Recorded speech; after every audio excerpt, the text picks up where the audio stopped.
वज़ीर-ए-आज़म नरेंद्र मोदी ने जयपुर महाखेल के शुरू से किया खिताब। इस महाखेल में 450 से ज्यादा ग्राम पंचायतों, म्यूनिसिपल कॉरपोरेशनों और तमाम 8 असेंबली हल्के के वार्डों के 6400 से ज्यादा नौजवान और खिलाड़ी ले रहे हैं हिस्सा। इस साल कबड्डी मुकाबले पर दी जा रही है खुसूसी तवज्जो।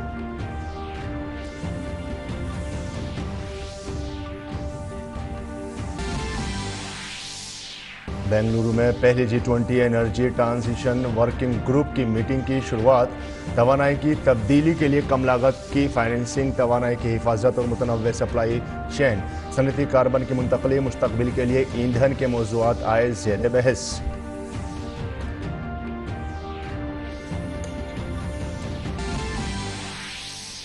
पाकिस्तान के साबिक फौजी सदर परवेज मुशर्रफ का तवील अदालत के बाद दुबई के अस्पताल में हुआ इंतकाल। पिछले कई माह से शदीद तौर से बीमार थे मुशर्रफ को कारगिल दरअंदाजी का माना जाता है अहम साजिशी। भारतीय फौज की बहादुरी से मुशर्रफ की साजिश हुई थी नाकाम। अमेरिका ने कैरोलिना साहिल के करीब मुश्तबह चीनी जासूसी गुब्बारा मार गिराया। वाशिंगटन ने गुब्बारे को अमेरिकी खुद मुख्तारी की सरी खिलाफ वर्जी करार दिया। चीन ने जासूसी के इल्जाम से किया इनकार, कहा यह एक शहरी हवाई जहाज था जो आब व हवा पर कर रहा था तहकीक।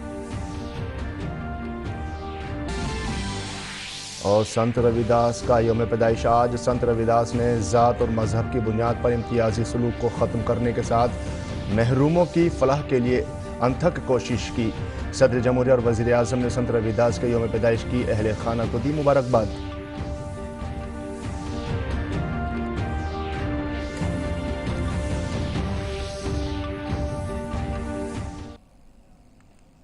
आदाब नाज़रीन, खबरनामे में आपका खैर मकदम है। मैं हूं आपके साथ फ़हीम अहमद।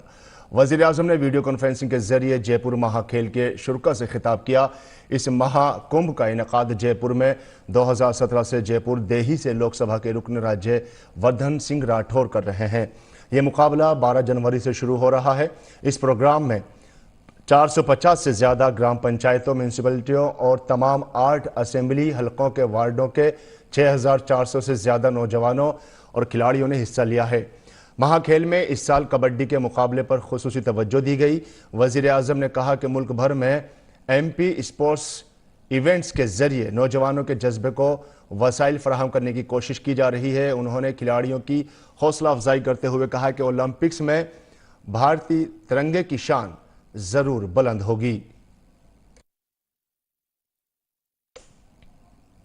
जहां प्रयास पूरे मन से होते हैं, वहां परिणाम भी सुनिश्चित होते हैं। देश ने प्रयास किए, परिणाम हमने टोक्यो ओलंपिक्स में देखा, कॉमनवेल्थ खेलों में देखा, जयपुर महाखेल में भी। आप सबके प्रयास भविष्य में ऐसे ही शानदार परिणाम देंगे। आपसे ही देश के लिए अगले गोल्ड और सिल्वर मेडलिस्ट निकलने वाले हैं। आप अगर ठान लेंगे तो ओलंपिक्स तक में तिरंगे की शान बढ़ाएंगे। आप जिस क्षेत्र में जाएंगे वहां देश का नाम रोशन करेंगे। मुझे विश्वास है हमारे युवा देश की कामयाबी को बहुत आगे तक लेकर के जाएंगे। वज़ीर आज़म ने आज़ादी के अमृत काल में खिलाड़ियों के नुक्ता नज़र से खेलों को फ़रोग़ देने के अज़्म का इयादा किया। उन्होंने कहा कि मुल्क में एक नई तारीफ और नया निज़ाम बनाया जा रहा है। बेटियों की ये बढ़ती हुई भागीदारी एक सुखद संदेश दे रही है। आजादी के इस अमृत काल में देश नई नई परिभाषाएं गढ़ रहा है, नई व्यवस्थाओं का निर्माण कर रहा है। देश में आज पहली बार खेलों को भी सरकारी चश्मे से नहीं बल्कि खिलाड़ियों की नजर से देखा जा रहा है। मैं जानता हूं युवा भारत की युवा पीढ़ी के लिए असंभव कुछ भी नहीं है। युवाओं को जब सामर्थ्य स्वाभिमान, स्वावलंबन, सुविधा और संसाधन की शक्ति मिलती है तो हर लक्ष्य आसान हो जाता है। साथ ही वज़ीर-ए-आज़म ने बजट में खेलों के फरोग के लिए खातिर ख्वाह रकम मुख्तस करने का भी जिक्र किया। उन्होंने कहा कि 2014 के मुकाबले में अब खेलों के बजट में 3 गुना इजाफा हुआ है। इस बार देश के बजट में खेल विभाग को करीब 2500 करोड़ रुपए का बजट मिला है, जबकि 2014 से पहले खेल विभाग का बजट 800 साढ़े 800 करोड़ रुपए के आसपास ही रह जाता था। यानी 2014 के मुकाबले देश के खेल विभाग के बजट में लगभग 3 गुना बढ़ोतरी हुई है। इस बार अकेले खेलो इंडिया अभियान के लिए ही 1000 करोड़ रुपए से ज्यादा बजट दिया गया है।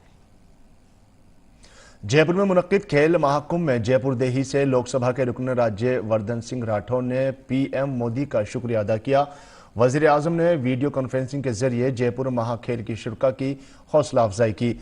राज्यवर्धन सिंह राठौर ने कहा कि ये नौजवान आने वाली कई दहाइयों तक दुनिया में अपना परचम बुलंद करेंगे और मुल्क को मजबूत बनाएंगे।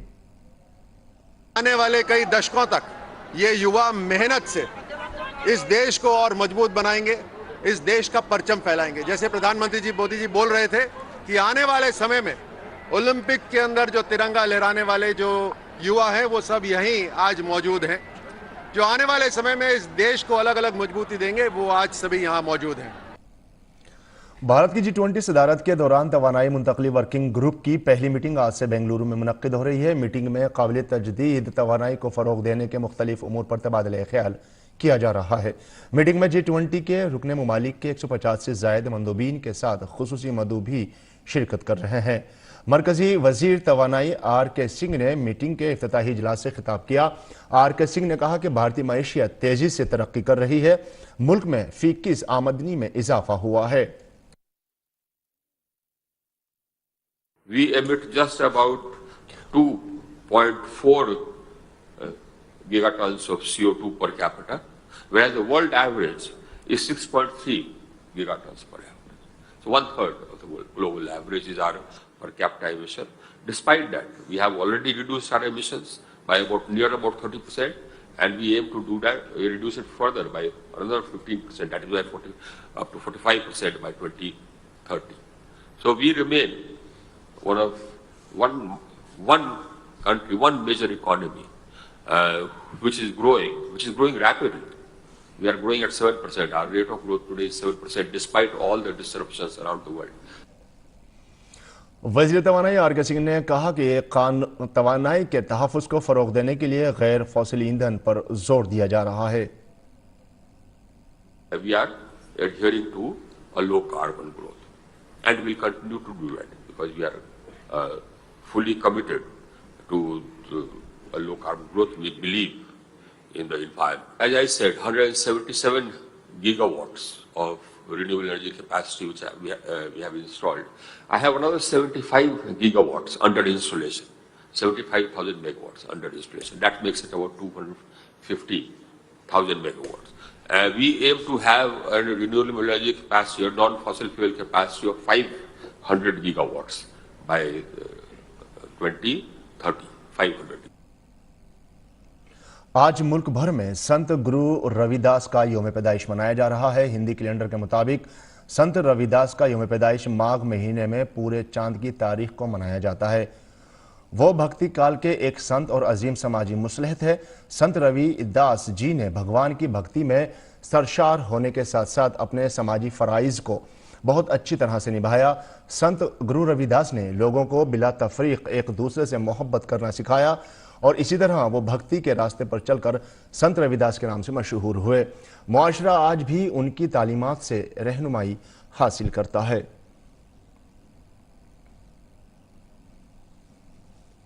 और सदर द्रौपदी मुर्मू ने संत गुरु रविदास जयंती के मौके पर ट्वीट किया और कहा, गुरु रविदास जयंती पर तमाम हम वतनों को ने ख्वाहिशात मेहनत को ही खुदा मानने वाले संत रविदास ने सबकी तरक्की और ज़ात पात और मजहब की तफरीक से पाक मसावात पर मबनी मुआशरे का तस्वुर किया था।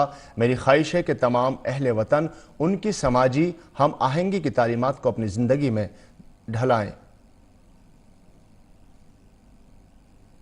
वज़ीर-ए-आज़म नरेंद्र मोदी ने ट्वीट करके संत गुरु रविदास जयंती पर हम वतनों को मुबारकबाद दी। उन्होंने कहा, संत रविदास जी को उनके योम पैदाइश पर सलाम अक़ीदत पेश करते हुए हम उनके अजीम पैगामात को याद करते हैं।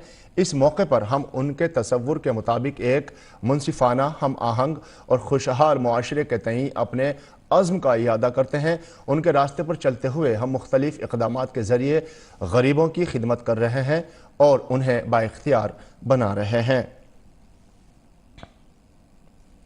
संत रविदास के योम पैदाइश के मौके पर उत्तर प्रदेश के वज़ीर आला योगी आदित्यनाथ आज सुबह सैर गुरु धन में वाक़ संत रविदास मंदिर पहुंचे। वज़ीर आला योगी आदित्यनाथ ने मंदिर में पूजा की। इस मौके पर मंदिर के सेवादारों ने वज़ीर आला को रुमाल बांधा और यादगार के तौर पर वज़ीर आला को संत रविदास की तस्वीर पेश की।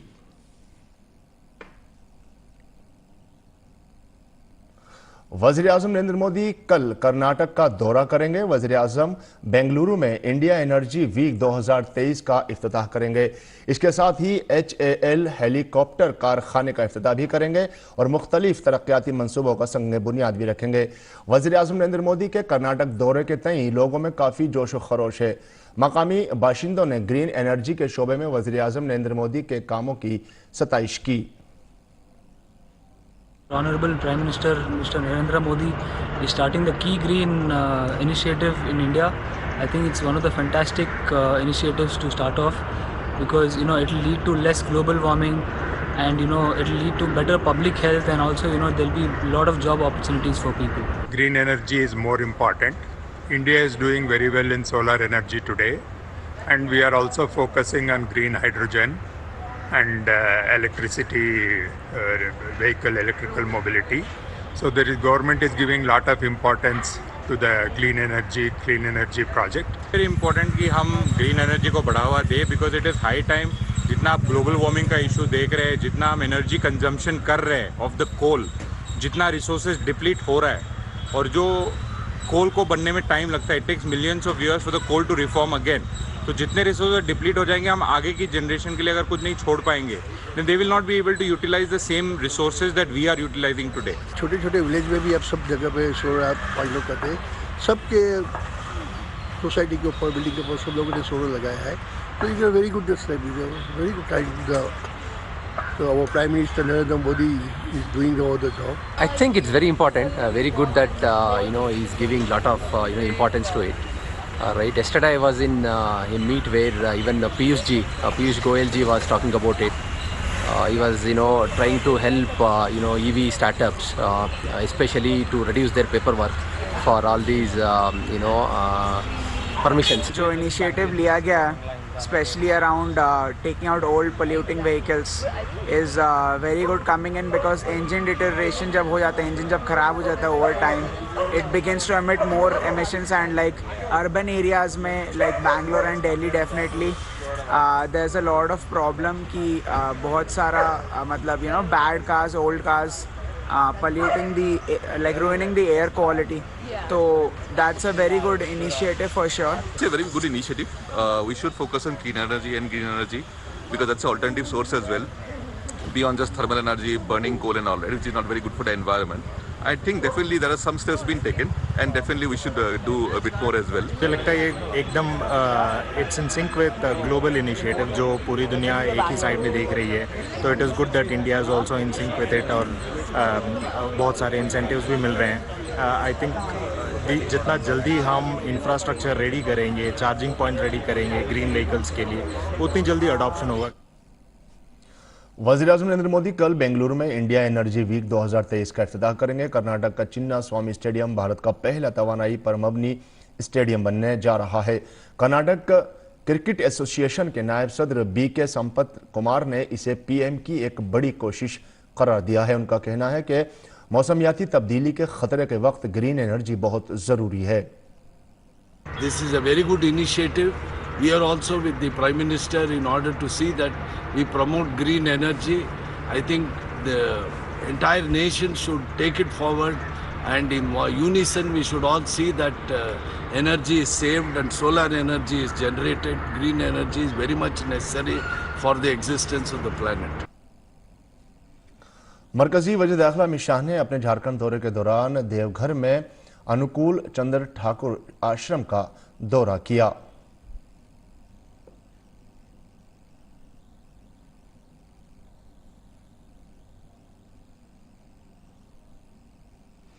उत्तर प्रदेश के वज़ीर आला योगी आदित्यनाथ ने लखनऊ में महामना बालिका शिक्षण संस्थान के हॉस्टल के भूमि पूजन प्रोग्राम में शिरकत की।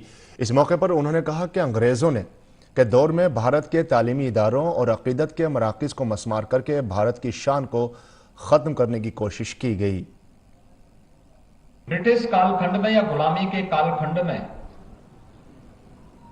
हमारे गौरव के उस बोध को पूरी तरह समाप्त करने के प्रयास हुए। यही कारण थे कि बड़े बड़े शिक्षण केंद्र तोड़े गए, बड़े बड़े आस्था के केंद्रों को नष्ट किया गया, जिससे भारतीय समाज इस पर गौरव की अनुभूति न कर सके। योगी आदित्यनाथ ने कहा कि आजादी के अमृत महोत्सव में वज़ीर आज़म की क़यादत पर पूरा मुल्क तिरंगा लेकर निकल पड़ा, जो कि भारतीय होने के तय फख्र का एहसास दिलाता है। आजादी के अमृत महोत्सव में हर भारतीय ने अपने घर में तिरंगा लगाने का काम किया था। हर घर तिरंगा उसके घर में इस बात को द्योतक था कि वह भारतीयता के साथ जुड़ना चाहता है, जुड़ा हुआ है, लेकिन उसको नेतृत्व देने वालों की का भाव था। प्रधानमंत्री मोदी जी का एक आह्वान हुआ, 140 करोड़ की आबादी तिरंगा लेकर के निकल पड़ी और अपने अपने घरों पे तिरंगा लगा करके उसने भारतीयता का एहसास कराया। वहीं उत्तर प्रदेश के वज़ीर आला योगी आदित्यनाथ ने लखनऊ में 10 ममालिक के लिए वीज़ा की सहूलत फराहम करने वाले VFS ग्लोबल वीज़ा एप्लीकेशन मरकज़ का इफ्तिताह किया। यह मरकज़ 9 फरवरी से काम करना शुरू कर देगा। वज़ीर आला ने बताया कि इस मरकज़ पर ऑस्ट्रेलिया, चेक जमहूरिया, पुर्तगाल, स्विट्ज़रलैंड, नीदरलैंड, क्रोएशिया, इटली, सऊदी अरब, हंगरी और जर्मनी समेत कई ममालिक के लिए वीज़ा की दरख्वास्त कबूल की जाएगी। इस मरकज़ की सलाहियत सालाना 1,20,000 से ज़्यादा दरख्वास्तें लेने की है। सदर जमहूरिया द्रौपदी मुर्मू की खुसूसी दावत पर chief justice of India doctor DY Chandrachud और अदालत उज़्मा के जजों ने आज दिल्ली में राष्ट्रपति भवन के अमृत उद्यान का दौरा किया।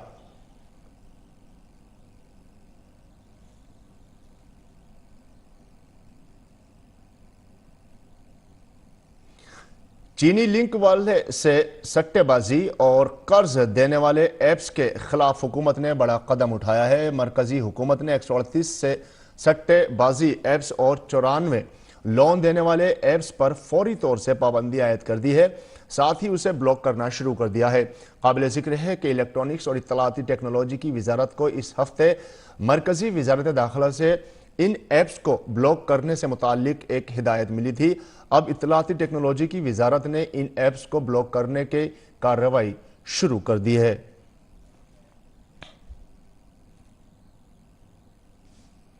और त्रिपुरा में असेंबली इंतखाबात के लिए तशहीरी मुहिम उरूज पर है। त्रिपुरा के वज़ीर आला मांग साहा ने अगरतला में घर घर जाकर इंतखाबी तशहीर की। रियासत में 16 फरवरी को वोट डाले जाएंगे, वहीं 2 मार्च को वोटों की गिनती होगी।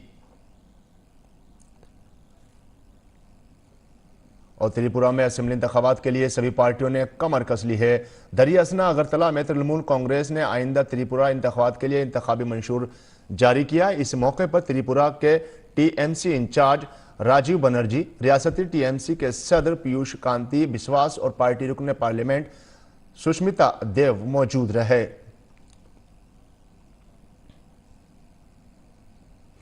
CISF के एहलकारों ने दिल्ली के IGI हवाई अड्डे पर एक मुसाफिर के बैग से 50 लाख रुपए के गैर मुल्की करेंसी बरामद की है। मुसाफिर ने बैग में कपड़ों के अंदर गैर मुल्की करेंसी छुपा रखी थी।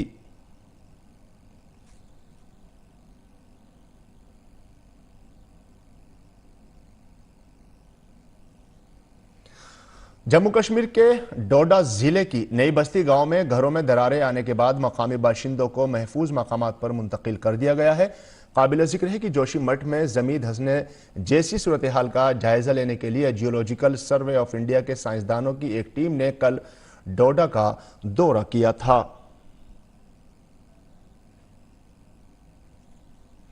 बैनुल-अक़वामी मोटा अनाज साल के तहत एम्स अस्पताल में मिलेट कैंटीन खोली जाएगी। मरकजी वजारत सेहत की हिदायत के मुताबिक अस्पतालों में मरीजों को बेहतर खुराक फराहम कराने के लिए बाजरे से बने खाने फराहम होंगे।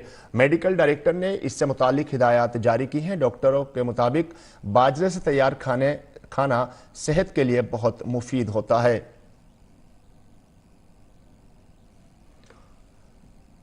और पाकिस्तान के साबिक फौजी सदर परवेज मुशर्रफ का आज इंतकाल हो गया है। पाकिस्तानी मीडिया के मुताबिक परवेज मुशर्रफ तवील अरसे से बीमार थे और दुबई के एक अस्पताल में जेर इलाज थे। पाकिस्तान के साबिक फौजी सरबराह परवेज मुशर्रफ ने 1999 में नवाज शरीफ की हुकूमत का तख्ता पलटकर पाकिस्तान की बागडोर संभाली थी। वह 20 जून 2001 से 18 अगस्त 2008 तक पाकिस्तान के सदर रहे। मुशर्रफ को कारगिल जंग के अहम साजिशी के तौर पर जाना जाता है। कारगिल जंग में भारतीय फौज ने मुशर्रफ की साजिश को पूरी तरह से नाकाम बना दिया था। बैनुल-अक़वामी खबरों में अमेरिका ने सनीचर को फिजाई हुदूद की खिलाफ वर्जी करने वाले चीनी जासूसी गुब्बारे को मार गिराया है। काबिल जिक्र है कि चीनी जासूसी गुब्बारे की वजह से अमेरिका और चीन के दरमियान कशीदगी में इजाफा हुआ है। ऐसे में अमेरिकी वजीर खारजा एंटनी ब्लिंकन ने बीजिंग का मुजव्विजा 2 रोज़ा दौरा भी मुलतवी कर दिया था। हालांकि अमेरिका ने चीनी जासूसी गुब्बारे को मार गिराने का दावा किया है। इत्तलात के मुताबिक शुमाली अमेरिका में हसास फौजी मकामात को अबूरी करने के बाद चीनी जासूसी गुब्बारा कैरोलिना के साहिल पर जब देखा गया तो उसे मार गिराया। फिलहाल मलबे को हटाने का काम जारी है। अमेरिका की जानिब से चीनी जासूसी गुब्बारे को तबाह किए जाने के बाद दोनों ममालिक के दरमियान कशीदगी बढ़ने का इम्कान जाहिर किया जा रहा है। इस दौरान सदर जो बाइडन ने कहा कि हमने उसे कामयाबी से मार गिराया है और इसके लिए हमें अपने पायलट्स को मुबारकबाद देता हूं। अमेरिका के शुमाल मशरिकी शहरों में इस वक्त बहुत सर्दी पड़ रही है। सर्दी के बाइस अमेरिका में आर्कटिक धमाका हुआ है, जिसकी वजह से अमेरिका के बेशतर हिस्सों में दर्जा हरारत में बड़ी कमी रिकॉर्ड की गई है। न्यू हैम्पशायर में माउंट वाशिंगटन का दर्जा हरारत -79 डिग्री सेंटीग्रेड रिकॉर्ड किया गया है। मीडिया रिपोर्ट्स के मुताबिक आर्कटिक धमाके के बाद बर्फीली हवाएं कनाडा के रास्ते अमेरिका पहुंच गई हैं, जिसकी वजह से आम जिंदगी बुरी तरह मुतासिर हुई है। और इसराइल में वज़ीर आज़म नेतन्याहू के खिलाफ मुजाहिरों में शिद्दत आ गई है। मुजाहिरीन नई हुकूमत के अदालती निज़ाम में तब्दीली के मंसूबे की मुखालफत कर रहे हैं। मुजाहिरीन का कहना था कि अगर हुकूमत मंसूबों को आगे बढ़ाने में कामयाब होते हैं तो सुप्रीम कोर्ट के इख्तियारात महदूद हो जाएंगे। इसके अलावा जजों की तकर्रुरी में हुकूमत को ज़्यादा इख्तियार मिलेगा और सरकारी कानूनी मुशीर की आज़ादी महदूद हो जाएगी। साथ ही सुप्रीम कोर्ट के जजों ने भी मुजव्विज़ा तब्दीलियों पर तनकीद करते हुए इसे अदालती निज़ाम पर हमला करार दिया है। और रूस के बढ़ते हुए हमलों के पेश नज़र यूक्रेन के शहरियों को फौजी तरबियत दी जा रही है। स्पेन के टोलेडो में एक फौजी तरबियत का इनेकाद किया गया। तरबियती प्रोग्राम में शहरियों को बताया जा रहा है कि दुश्मन के हमलों का जवाब कैसे दिया जाए और धमाका खेज मवाद पर कैसे काबू पाया जाए। काबिल जिक्र है कि बुनियादी जंगी महारतें सीखने के लिए शहरियों को रोजाना 10 घंटे फौजी तरबियत दी जा रही है। फ्रांस के जनूबी इलाके में जंगलात में लगी आग पर काबू पा लिया गया है। आग बुझाने वाले अमले का कहना है कि आग लगने से 130 हेक्टेयर अराजी राख का ढेर बन गई। फ्रांस के महकमा जंगलात के आला हुक्काम के मुताबिक 270 से जायद फाइटर्स आग बुझाने के लिए पूरी तरह तैयार थे। हालांकि आग लगने की वजह ताहाल मालूम नहीं हो सकी है। काबिल जिक्र है कि इससे कबल भी फ्रांस में कई बार जंगलात में आग फैलने के वाकयात देखे जा चुके हैं। गुजरात के सूरत में डायमंड इंडस्ट्री कैरियर फाउंडेशन ने एक मैराथन का इनेकाद किया। मैराथन में सैकड़ों की तादाद में लोगों ने हिस्सा लिया।